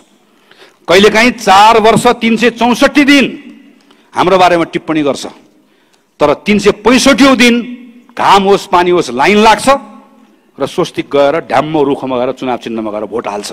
यो 30औं लाख जना मान्छे छ जसलाई हामी डेमोक्रेट भनेर भन्छौं। यो डेमोक्रेट भनेर भन्ने जुन पंक्ति छ, यसका बारेमा मैले यहाँ छोटकरीमा चर्चा गरेको छु। यो डेमोक्रेट भन्ने पंक्ति आजको दिनमा 62-63 को आन्दोलनको सफल बनाउन हामीलाई मद्दत गर्यो। 70 को संविधान सभामा हामीलाई पहिलो पार्टी बनायो। 74 मा सिङ्गो नेपाल कम्युनिस्ट पार्टी मिलेको बेलामा हामीलाई साथ दियो। अस्ति 74 मा त्यत्रो ठुलो हामी यो संसद विघटन गरेर त्यत्रो आतंक मचाउँदै गर्दा पनि हामीलाई साथ दियो। अहिले हामी चुनाव जितेका छौं, हामी जताततै सरकारमा छौं, हामीले काम पनि गरिरहेका छौं। अहिले यो पंक्ति एकदमै खुसी हुनुपर्ने हो। तर यो पंक्तिमा पनि एक खालको अलमल छ, संशय छ, निराशा छ, आक्रोश छ। यो किन छ भन्ने बारेमा मैले यो प्रस्तावमा केही विश्लेषणहरू प्रस्तुत गरेको छु। यसमा थप यहाँहरूको सुझाव आउने नै छ। नेपाली कांग्रेस पार्टीका निमित्त निर्वाचन पूर्व पार्टीले विशिष्ट परिस्थितिमा गर्नुपरेको गठबन्धन राजनीतिक परिस्थिति जन्य बाध्यता वा रणनीतिक विषय हो। तर समर्थक र शुभेच्छुकले भने त्यसलाई कांग्रेसको वैचारिक क्षयीकरणको रूपमा बुझे र पार्टीसँग चित्त दुखाएका छन्। हामीले विशेष राजनीतिक परिघटनाले सृजना गरेको परिस्थितिबाट गर्नुपरेको गठबन्धन नियमित राजनीतिक घटनाक्रम होइन भन्ने कुरा बुझाउनु पर्ने आवश्यकता छ। समर्थक र शुभेच्छुकहरू कांग्रेसले उदार लोकतन्त्रको आधारभूत मूल्य मान्यता, विधिको शासन, व्यक्तिगत स्वतन्त्रता लगायतका निर्णयमा निर्णायक अडान लियोस्। कुनै पनि अवस्थामा त्यो विषयमा सम्झौता नगरोस्। सत्ता स्वार्थको लागि त गर्दै नगरोस् भन्ने अपेक्षा राख्छन्। आम लोकतन्त्रवादीको यो अपेक्षालाई सम्मान गर्दै भरोसा कायम राख्नुपर्ने चुनौती छ। भ्रष्टाचार नियन्त्रणका लागि अग्रसर भई विगतमा अख्तियार दुरुपयोग अनुसन्धान आयोग, सम्पत्ति शुद्धिकरण आयोग लगायतका महत्त्वपूर्ण निकायहरूको गठनमा नीतिगत, कानुनीगत एवं संस्थागत पहल गरेको कांग्रेस पार्टीले सुशासनको सन्दर्भमा अझै खरो रूपमा भ्रष्टाचार नियन्त्रण गरोस्, राज्य संस्था र संयन्त्रको संस्थागत विकासमा अग्रसरता लियोस् भन्ने यो पंक्तिको अपेक्षा छ। तीनैवटा तहमा को सरकार कांग्रेसको सरकार छ। सेवा प्रवाहमा कांग्रेसले अतिरिक्त तदारुकता देखाएर व्यतिथि विसंगतिको अन्त्य गर्दै सेवा प्रवाहमा जनताले गुणात्मक परिवर्तनको महसुस गर्न पाओस् भन्ने यो पंक्तिले अपेक्षा गरेको छ।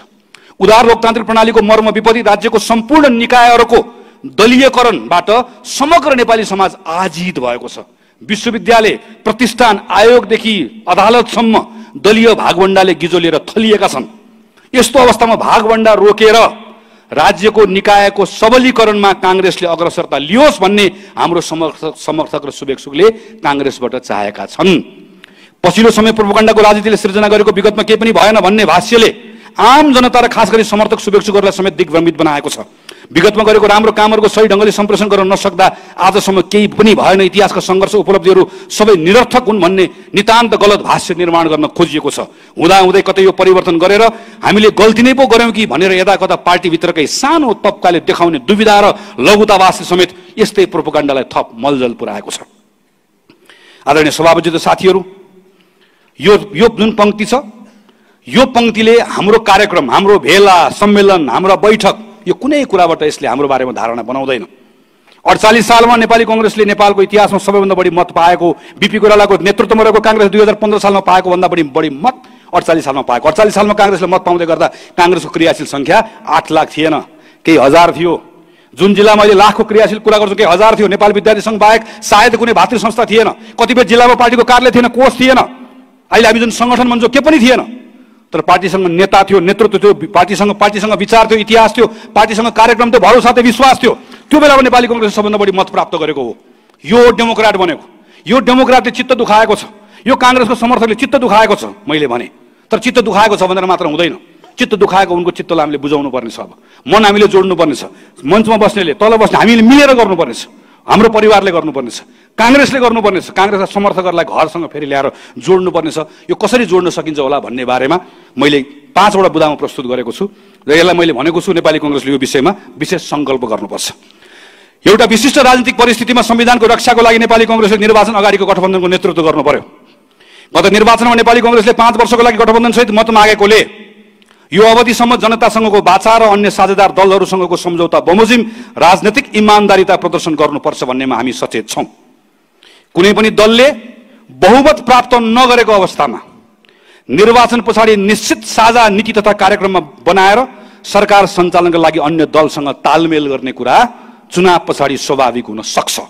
तर निर्वाचन पूर्वको गठबन्धन लोकतन्त्रमा नियमित राजनीतिक अवस्था नभएर एउटा बाध्यात्मक परिस्थितिको उपज थियो भन्ने कुरालाई मनन गर्दै मेरो प्रस्ताव छ नेपाली कांग्रेस यस महासमिति बैठकबाट पार्टीका तमाम सदस्यहरू, शुभेच्छुक तथा समर्थक र आम नागरिकलाई पूर्ण विश्वास दिलाउँदै दृढ संकल्प गर्दछ कि हामी अब भविष्यमा हुने आवधिक निर्वाचनहरू आफ्नै ताकतमा एक्लै लड्नेछौँ र हाम्रो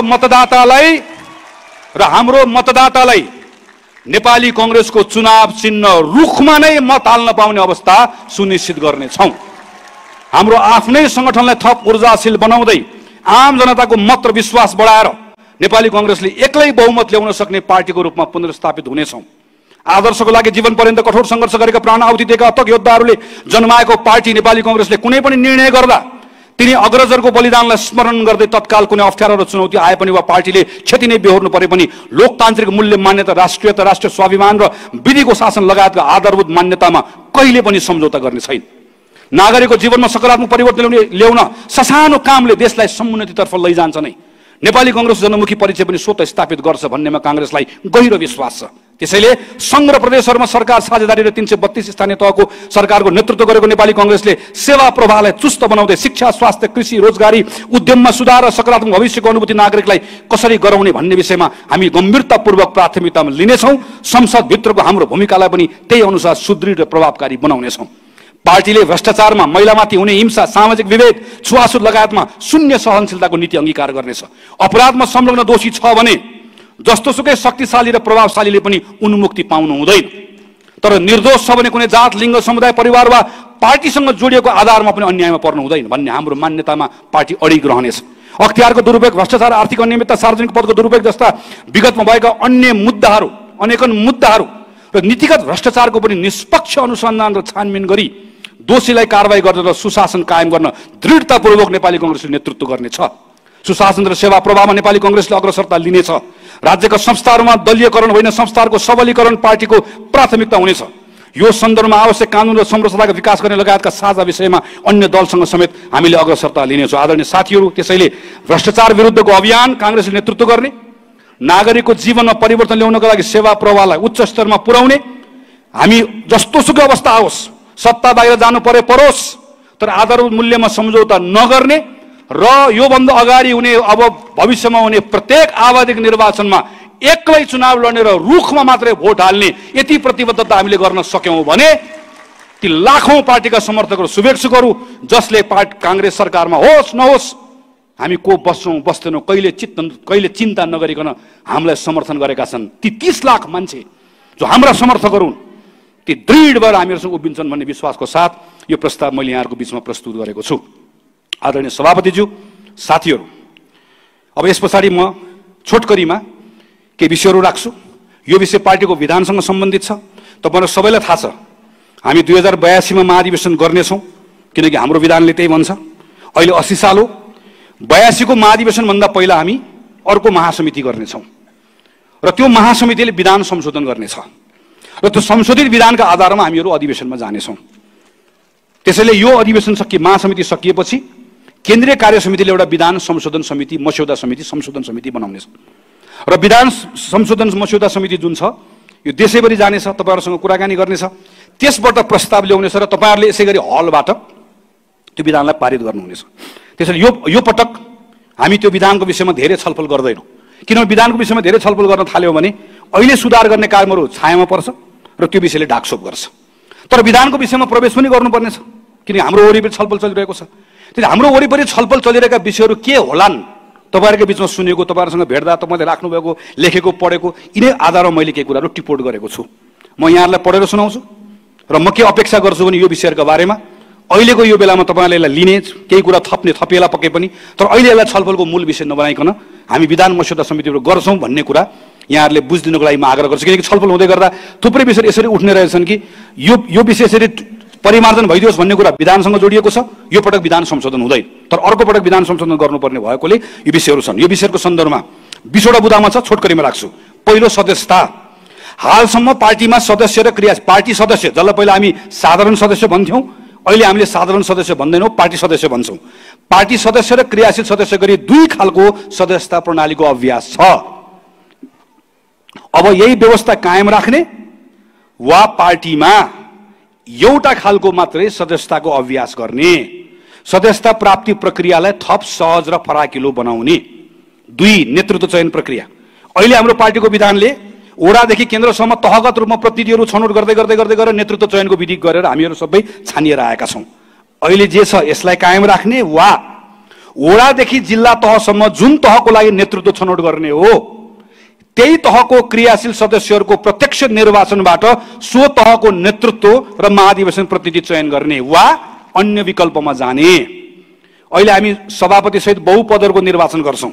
हरेक तहको कार्य समितिको निर्वाचन गर्दा अहिले जस्तै सभापति सहित बहुपद निर्वाचन गर्ने वा अहिले जस्तो बहुपद निर्वाचन गरेर केही मनोनित गर्छौँ, मनोनितलाई पुरै हटाएर 100% निर्वाचन गर्ने वा सभापति र सदस्य मात्र निर्वाचित गर्ने वा सभापति मात्र निर्वाचित गरेर निर्वाचित भएको सभापतिलाई 4 वर्ष चलाउन दिने। यो 3-4 वटा विकल्पहरू छन्, छलफल गर्ने विकल्पहरू। 3, अहिलेको जस्तो नेपाली कांग्रेसका केही सदस्यहरू स्वतः प्रतिनिधि हुने व्यवस्थालाई निरन्तरता दिने वा केन्द्रीय सभापतिदेखि हरेक तहमा विभिन्न जिम्मेवारी रहेका प्रत्येक नेपाली कांग्रेसको सदस्य अनिवार्य रूपमा तल्लो तहबाट निर्वाचित भएर आउनुपर्ने व्यवस्था गर्ने। 3, समावेशिता। समावेशी समानुपातिक प्रतिनिधित्व र संरचनाको व्यवस्था अहिलेको जस्तै राख्ने वा निर्वाचन र मनोनयन गर्दा समावेशी समानुपातिक सिद्धान्तको मर्मलाई पूर्ण रूपमा आत्मसात गर्ने गरी प्रत्येक तहको कार्य समितिमा 1/3 अनिवार्य महिला पदाधिकारी र अपाङ्गता भएका व्यक्ति अनिवार्य रहने गरिकन समितिमा महिला पदाधिकारी 1/3 अनिवार्य, अपाङ्गता व्यक्ति समितिमा रहने र विभिन्न क्लस्टरहरू मधेसी, मुस्लिम, दलित लगायतको क्लस्टरले जुन हामीले गर्ने गरेका छौँ यसलाई थप फराकिलो बनाएर सुनिश्चित गर्ने। मधेसी दलित समुदाय जुन अहिले छुट्ने गरेको छ, मधेसी दलित समुदाय जस्तो छुटिरहेको समूहको छुट्टै क्लस्टर बनाएर पहुँच सुनिश्चित गर्ने वा अहिले जे भइरहेको छ यसलाई निरन्तरता दिने। पार्टीभित्र समावेशी समानुपातिकको प्रतिनिधित्व भए जस्तै पार्टीबाट उम्मेदवार बनाउँदा, क्षेत्रमा उम्मेदवार बनाउँदाखेरि अहिले जे छ त्यसलाई कायम राख्ने वा यसरी बनाउँदै गर्दाखेरि पनि महिला लगायतको प्रतिनिधित्वलाई सुनिश्चित गर्ने भनेर पार्टीकै विधानमा व्यवस्था गर्ने। 4, कार्य समितिको संरचनागत व्यवस्था। गाउँ नगरदेखि केन्द्रसम्मको सबै तहको कार्यसमितिको अहिलेको संरचनालाई यथावत राख्ने जुन ठूलो छ, वा पार्टीका तहगत समिति व्यवहारिक र कार्यमूलक बनाउने सबै तहको समितिका आकारलाई सानो, छरितो र प्रभावकारी बनाउँदै र समितिभित्रै संविधानको मर्म अनुरूप समावेशी समानुपातिक प्रतिनिधित्वको सुनिश्चितता गर्ने। 5 उम्मेदवार छनौट प्रक्रिया। पार्टीको अहिलेको अभ्यास के छ? पार्टीको विधानले तल्लो तहको कार्यसमितिहरूबाट प्राथमिक सिफारिस रायसहित निर्णय गर्ने तहमा पुर्याउने अनि निर्णय गर्ने तहले विधानले तोके बमोजिम समिति बनाएर उम्मेदवार चयन गर्ने चलन छ। अहिले जे छ, जसरी हामी टिकट बाँड्छौँ, यसलाई निरन्तरता दिने वा सम्बन्धित तह र क्षेत्रको क्रियाशील सदस्यको प्रत्यक्ष मतदान प्राइमेरी इलेक्सनबाट उम्मेदवार छनौट गर्ने। संसदीय उम्मेदवारको सन्दर्भमा मैले यो वडा र नगरको भने, संसदीय उम्मेदवारको सन्दर्भमा तल्लो तहबाट प्रारम्भिक सिफारिस रायसहित माथि पठाउने, 3 जना भनेको ठाउँमा 10 जना, 15 जना, 20 जना पठाउने, माथि बोर्ड बस्ने, बोर्डले जसलाई चाहे त्यसलाई गर्ने अहिलेसम्मको अभ्यास छ। यो अभ्यास राख्ने वा संसदीय उम्मेदवारको हकमा पनि सम्बन्धित क्षेत्रको पार्टीको क्रियाशील सदस्यहरूले प्राइमेरी इलेक्सनबाट को सांसद बन्ने भन्ने कुराको छनौट गर्ने, अथवा सम्बन्धित संसदीय क्षेत्रबाट समावेशी सबै कुरा मिलाउनु पर्ने भएकोले 1 जना छनौट नगरेर बढीमा महिला सहित अनिवार्य रूपमा 3 जना छनौट गर्ने। त्यो 3 जना भन्दा 4 जना छनौट गर्न नपाउने, माथिल्लो कुनै पनि तहले थप्न नपाउने, त्यो 3 जना मध्येबाट निर्णय गर्नुपर्ने। वा यो के पनि नगरिकन, यसरी गर्दाखेरि यो के पनि नगरिकन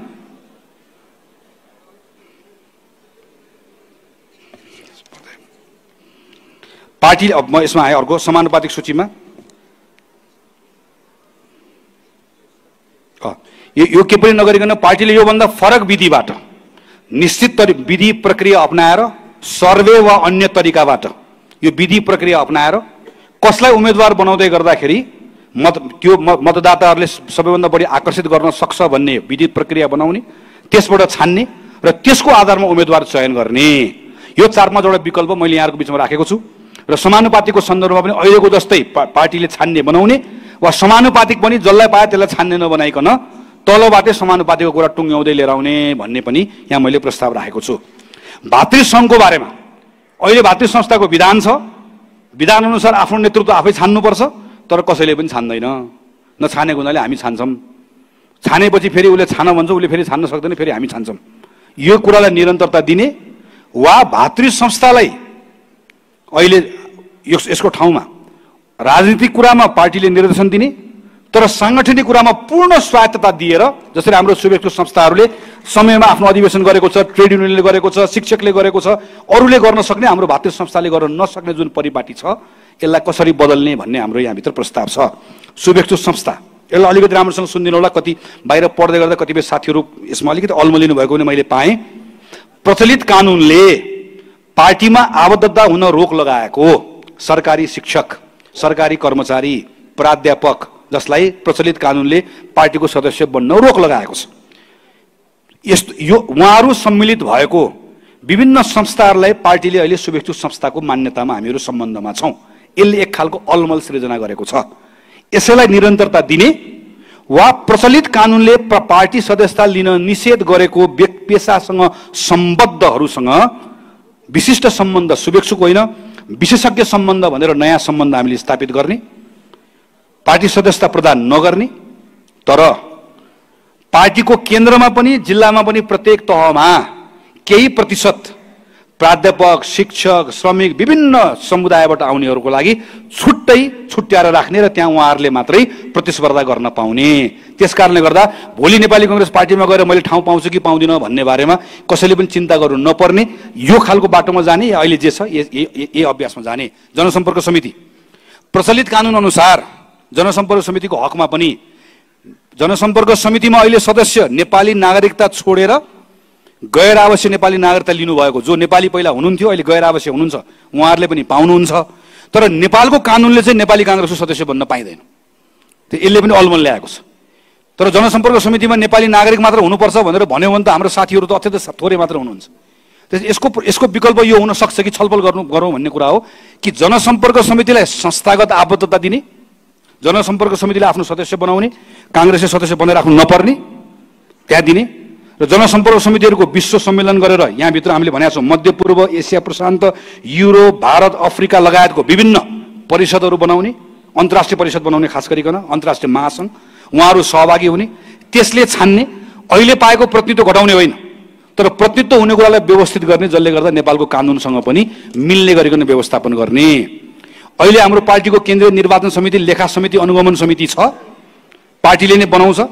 अहिलेको जस्तै कायम राख्ने वा पार्टीको महाधिवेशनबाट सिधा निर्वाचित भएर निर्वाचन आयोग बनाउने, लेखा आयोग बनाउने, अनुशासन आयोग बनाउने र यसमा पार्टी नेपाली कांग्रेसको सदस्य तर सम्बन्धित क्षेत्रमा अनुभव भएको मान्छेहरू यसबाट आएर बस्ने र वा यो भन्दा बाहेक अन्य अर्को कुनै विकल्पमा जाने। टोल कार्य समिति, कांग्रेसको विधानमा अहिले टोल कार्य समिति छ, सबैभन्दा प्रभावकारी बनाउनु पर्ने टोल कार्य समितिलाई हो, तर टोल कार्य समितिले विधानले अधिकार नदिएको हुनाले गर्दा अहिलेको जस्तै राख्ने वा विधानमा के अधिकार दिएर राख्ने। वडा कार्य समिति 6 महिनामा वडा सम्मेलन गर्ने भनेको छ, व्यवहारिक छैन, यसलाई राख्ने वा यसलाई बदल्ने।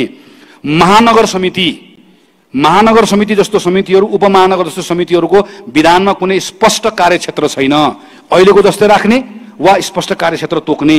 प्रदेश सभा क्षेत्रीय कार्य समिति, प्रतिनिधि सभा क्षेत्रमा प्रदेश सभाको सभापति, त्यहाँको उपसभापति हुने जुन व्यवस्था गरिएको छ यसलाई कायम राख्ने वा प्रदेश सभालाई अलग्गै लगेर राख्ने। जिल्ला कार्य समिति, खास गरिकन यो जिल्ला कार्य समिति लगायतको विभिन्न ठाउँहरूको चाहिँ समितिहरूको काम कर्तव्य अधिकारको बारेमा अहिलेको जस्तो अवस्था राख्ने वा अहिले प्रदेश आइसकेपछि यसलाई थोरै बदलेर लिएर जाने। महाधिवेशन प्रतिनिधिको भूमिका विधानमा स्पष्ट बनाउने वा अहिले जे छ त्यसलाई राख्ने। महासमिति सदस्यको छनौट र विधि, जसको अप्ठ्यारो हामीले अहिले पनि भोगिरहेका छौँ। अधिवेशनकै बेलामा महासमिति सदस्य अनिवार्य टुङ्गो लगाउँदाखेरि मात्र त्यसलाई मान्ने अथवा क्लस्टर अनुसार महाधिवेशन प्रतिनिधिमा सबैभन्दा बढी मत ल्याउनेलाई स्वतः महाधिवेशन प्रतिनिधि बनाउन सकिने व्यवस्था गर्ने। के गर्ने विकल्प छ? प्रदेश कार्य समिति, प्रदेश कार्य समितिको अधिकार अत्यन्तै सीमित छ, अहिलेको जस्तै राख्ने वा प्रदेश कार्य समितिलाई योभन्दा बढी अधिकार बनाउने। पार्टीको आर्थिक व्यवस्थापन, पार्टीको आर्थिक व्यवस्थापनको सन्दर्भमा अहिले जे छ लेबी तिर्ने, सदस्यता शुल्क तिर्ने, यसलाई राख्ने वा पार्टीको आर्थिक पारदर्शिता सहितको कोष व्यवस्थापनको सन्दर्भमा पार्टीको आन्तरिक कोष व्यवस्थापनसँगै पार्टीले निर्वाचनमा पाएको भोटको आधारमा राज्यले नै, सरकारले नै दलहरूलाई कोष उपलब्ध गराउने व्यवस्थाको लागि पार्टीले पहल कदमी लिने।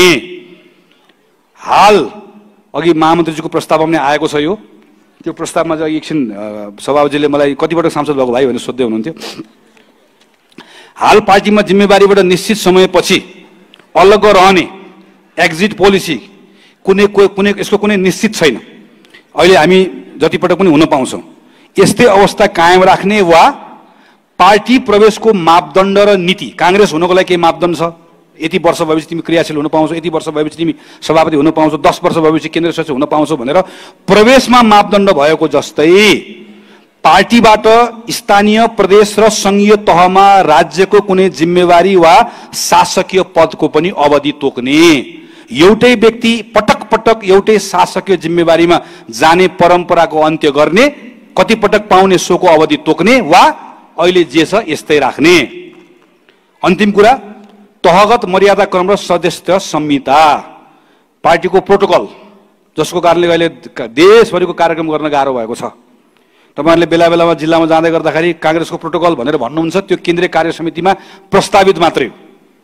त्यो केन्द्रीय कार्य समिति प्रस्तावित भएर अहिले पनि छलफलको क्रममा छ, छलफल हुन थालेको 2 वर्ष भएको छ, छलफलकै क्रममा छ। यहाँ बनाउने साथीहरू हाँस्दै हुनुहुन्छ। त्यसकारणले गर्दाखेरि यसको अहिले प्रस्ताव गरेको छ, यसलाई अहिलेको लागि हामी अस्थायी कसरी गर्ने टुङ्गो लगाइहाल्छौँ, तपाईहरुलाई अप्ठ्यारो पार्दैनौँ। तर पार्टीको विधानकै अनुसूचीमा मर्यादा क्रम राखिदिएपछि चाहिँ अधिवेशनपछि समस्या नहुने रहेछ। त्यसैले पार्टीको विधानमै पार्टीको मर्यादा क्रम के हुन्छ भन्ने कुरा अनुसूचीमा हामी विभिन्न ढाँचा राख्छौँ। क्रियाशील सदस्यको फर्महरू राख्या जस्तै, हाम्रो झण्डा राख्या जस्तै एउटा अनुसूचीमा राखिदिने, जसको कारणले गर्दा भविष्यमा कहिले पनि यो विषयको बारेमा कुनै पनि समस्या नआउने, यो गर्ने कि नगर्ने तपाईहरुको बिचमा राखेको छ। आदरणीय साथीहरू, मैले अहिले 20 वटा बुँदामा राखेका विषयहरू विधानसँग सम्बन्धित छ। मैले अघि पनि यहाँहरूलाई निवेदन गरेँ, हामी यो पटक विधानको अन्तर्वस्तुमा छिर्दैनौँ, तर यो महासमितिको लगत्तै पछाडि हामीहरू विधान मस्यौदा समिति बनाउँछौँ। विधान मस्यौदा समितिले व्यवस्थित ढङ्गले देशभरि जान्छ। पहिलाको जस्तो अधिवेशनको मुखमा आएर विधान समिति बनाउने होइन, देशैभरि जाउँ, किनकि र यसमा देशैभरि जाउँ, साथीहरूको कुरा सुनौँ र यसमा साथीहरूको फरक फरक रहेछ। अहिले मैले राखेका कतिपय कुराहरूमा यही अहिले छलफल गर्दै गर्दा अस्ति पार्टीको साथीले थपिदिनु भएको कुरालाई यहाँ कतिपय कुराहरू मलाई लागेका कुराहरू छन्। तर मलाई लागेको कुरा मेरो कुरा हो, कतिपय साथी अर्कोलाई लागेको कुरा, यसो गर्दा पार्टीको राम्रो हुन्छ भन्ने लागेको छ। ती केही कुराहरूलाई मैले टिपोट गरेको हुँ। तपाईँहरूको पनि भिन्न भिन्न रायहरू छ। यो भिन्न भिन्न रायहरू मध्ये पार्टीको आजको दिनको हाम्रो अवस्था, हाम्रो अवस्थिति, हाम्रो सन्दर्भ, हाम्रा चुनौतीहरू सबैलाई हेरेर एउटा उपयुक्त निष्कर्षमा हामीहरू पुग्नेछौँ भन्ने विश्वासको साथमा मैले यो प्रस्तुत गरेको छु। अन्त्यमा आदरणीय सभापतिज्यू, महासमिति सदस्य साथीहरू, करिब 8 दशक अघि हाम्रो अग्रजले परिकल्पना गरेको संविधान सभाबाट संविधान बनाउने सपना साकार भएर आज हामीसँग नेपाली कांग्रेसको नेतृत्वमा बनेको संघीय लोकतान्त्रिक गणतन्त्रको संविधान छ। यो व्यवस्था ल्याउनको लागि जसरी जनताले नेपाली कांग्रेसलाई स्नेह र साथ दिएका छन्, त्यसरी नै यो व्यवस्थाबाट देशको अवस्था बदल्न सक्छौं भन्ने विश्वासको साथ त्यसको जिम्मा हामीलाई नै सुम्पेका छन्। बीपी कोइरालाले भन्नुभए चाहिँ हामीलाई इतिहासको हतियार बन्ने सौभाग्य प्राप्त भएकोमा गर्व छ भने यही तथ्यबाट उत्पन्न भएको जिम्मेवारीबाट हामी कसरी मुक्त हुन सक्छौं? हामीलाई कुनै किसिमको विश्रामको सुख प्राप्त छैन। इतिहास साक्षी छ, नेपाली कांग्रेस पार्टीले नेपाली जनताले सुम्पेको हरेक युगान्तकारी र चुनौतीपूर्ण अभिभारा इमानदारीतापूर्वक र निष्ठापूर्वक निर्वाह गर्दै आएको छ। आज नेपाली कांग्रेस पार्टीकै काँधमा समुन्नतिको युगको समेत नेतृत्व गर्नुपर्ने अभिभारा छ। हामीले बनाएको संविधानको आधारशिलामा उभिएर समुन्नति, स्वतन्त्रता र समतालाई प्रवर्तन गर्ने मार्गचित्र देखाएर आम नागरिकको हृदयमा नौलो जागरण र भरोसाको किरण छर्नुपर्ने छ। विगतमा जस्तोसुकै कठिन घडीमा पनि पार्टी नेतृत्वले जसरी कार्यकर्तालाई जागृत बनाएको छ र आम जनतालाई भरोसा दिएको छ, त्यसरी नै यो महासमितिबाट सन्देश दिनुपर्ने छ, हामी सक्छौं।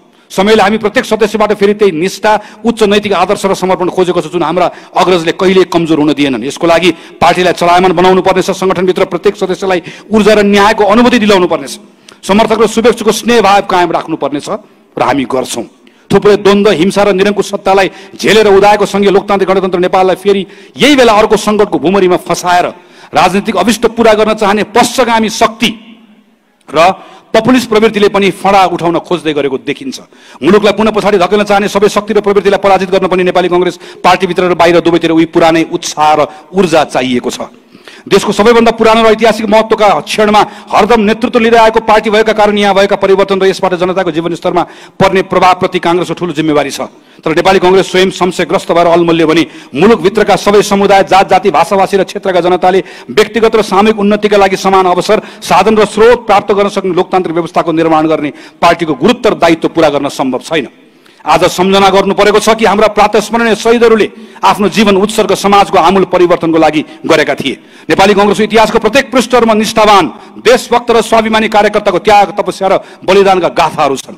सबै नेपाली सुखी हुने र द्वन्द्व र शोषण रहित समाज, समतामूलक स्वावलम्बी समाजको निर्माण गर्न सकियो भने मात्र अग्रजको बलिदानको सम्मान अनि कांग्रेस पार्टीको अस्तित्वको औचित्य पुष्टि हुन्छ। तसर्थ महासमितिको यो बैठकले पार्टीमा रचनात्मक हस्तक्षेप गरी नयाँ जागरण ल्याएर यसको औचित्य र विशेषतालाई पुनर्स्थापित गर्नुपर्नेछ। देश र पार्टीको लागि असहज परिस्थितिमा हुन गइरहेको यो बैठकले विचार र संगठनको अन्तिम तहसम्म पुगेर कांग्रेसभित्र व्याप्त संशयको निदान गर्दै पार्टीलाई स्पष्ट दिशा निर्देश गर्न सक्नुपर्छ।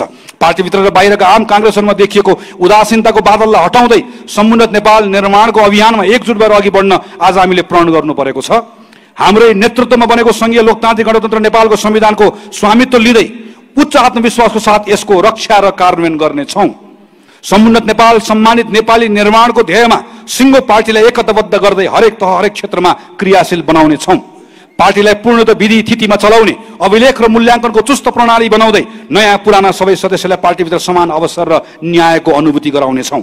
पार्टीका सबै सदस्य लोकहितको एउटै ध्येयमा बाँधिएकोले नेपाली कांग्रेस पारस्परिक एकता, आत्मीयता, सहअस्तित्व र सहकार्यको भावनाले परिचालित गुटबन्दी र व्यक्तिगत स्वार्थबाट मुक्त भएको पार्टी बनाउने छौं। पार्टीलाई जरैदेखि समावेशी बनाउँदै संविधानको मर्म अनुरूप प्रतिनिधित्व र निर्णय प्रक्रियामा सबै क्षेत्र, वर्ग, जाति, समुदाय र लिङ्गको पहुँच पुग्ने गरी पार्टी संरचनाको विकास गर्ने र पार्टीको तर्फबाट अवसर प्रदान गर्दा समावेशी ढङ्गबाट गर्ने कुराको सुनिश्चित गर्नेछौँ। जनता र समुदायको विषय र चासोलाई विशेष प्राथमिकतामा राख्दै पार्टीमा बहस, संवाद, प्रशिक्षण, छलफल, अन्तर्क्रिया मार्फत पार्टीलाई विचारको केन्द्र बनाउनेछौँ। पार्टीका सदस्यहरूमा निरन्तर आफ्नो ज्ञानको दायरा वृद्धिका लागि उत्प्रेरित गर्न पार्टीमा यस्तो अवसर दिने संरचना बनाउनेछौँ। सबै किसिमका भ्रष्टाचारप्रति शून्य सहनशीलताको नीति लिँदै भ्रष्टाचार गर्ने व्यक्ति जतिसुकै शक्तिशाली भए पनि कानुन अनुसार दण्डित हुनै पर्छ भन्ने मान्यतामा नेपाली कांग्रेस पार्टी अडिग र अविचलित रहनेछौँ। पार्टीलाई सामाजिक रूपान्तरणको सम्भाग बनाउने, महिलामाथि हुने हिंसा, जातीय विभेद र छुवाछुत लगायतका सामाजिक कुरीति विरुद्ध अग्रसर रहँदै पार्टीका अभियानलाई सामाजिक आन्दोलनसँग जोड्नेछौँ। पार्टीले आफूले नेतृत्व गरेको सबै तहको सरकार सञ्चालनका लागि सुशासनलाई मन्त्र बनाई जनतालाई निरन्तर तिनका मुद्दासँग जोडिएको अनुभूति गराउनेछौँ। अवसर पाएको बेला अब्बल सेवा मार्फत भविष्यप्रतिको भरोसा दिलाउनेछौँ।